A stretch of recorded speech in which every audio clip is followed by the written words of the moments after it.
Alright guys, we are now going live for a large portion of Mercury engines from 115 all the way up to 450 horsepower. These are a little bit different. You're going to want to get a 13/16 socket to install. You're going to want to depress the retainer spring and rotate. That's going to take the tension off the spring. You can then pull out the retainer, pull out the spring, and then pull out the bulb. Now, your zinc sleeve on this one, you can see there's an upper and a lower retaining nipple inside there. So you're just gonna insert it just like that. Now you'll rotate it so that the cutout leaves spot for the retaining spring to go. You'll notice there's a hole in the bottom there. You need to make sure that you insert the nipple of the bulb into that hole. You'll hear it click when it does. Spring with the small side down. You really can't get that confused because the retainer needs to sit inside there. Now the cutouts are in a position to allow you to get the retaining spring back in.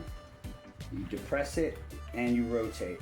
Now, one of the harder things about this is getting the spring to rotate because you're metal on metal. But you can use a piece of cloth, but you shouldn't have to once you get it proper. You just got to put a lot of tension on it. Honestly, it's actually easier. The smaller one has more tension on that spring. It takes a little more force, so it's easier to rotate it. Same thing. Got the retaining spring and the nipples, or excuse me, the bulb.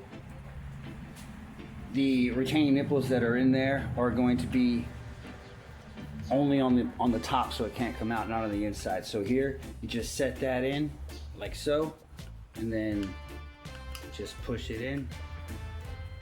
You can make sure to stretch it back out once you get it in there, but it's not going anywhere. Now you will rotate this so that the cutouts are in the proper position. For me, I like to have them on the right side of the nipples there. Again, with the bulb, you want to make sure you get it in the proper alignment. Spring, big side up. Spring retainer.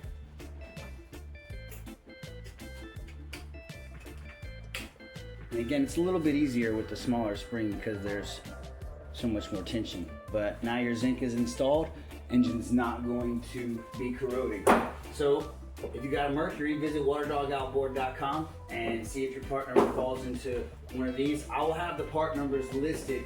The amount of engines that these cover is so large, I'm not going to be listing the ranges. I'm just going to list the part number, but if you have one of the part numbers, then you can just order that zinc.